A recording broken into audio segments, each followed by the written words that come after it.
Le ngqungquthela iyithuba leNingizimu Afrika ukuba ikwazi ukuxoxa namanye amazwe ngezinhlelo enazo ngokuguqukela ekukhiqizweni kwamandla anganukubezi imvelo nokuzolekelela kakhulu ekunqandeni ukuguquguquka kwesimo sezulu.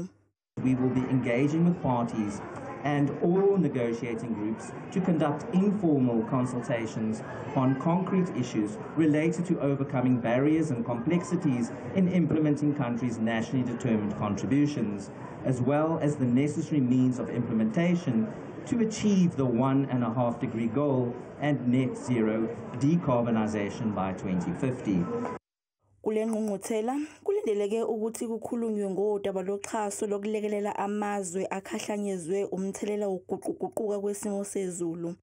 Kanti ke futhi kulindeleke ukuthi amazwe asethuthukile aphendule ngoxhaso lwemali elinganiselwa ku$100 billion okwakuthiwe izokhishwa ukulekelela amazwe asafufusa ukuba aguqukele ekukhiqizeni amandla ngendlela enganukubezi imvelo. COP29 presents an opportunity to advocate for an innovative and improved financial framework that can mobilize substantial resources more efficiently.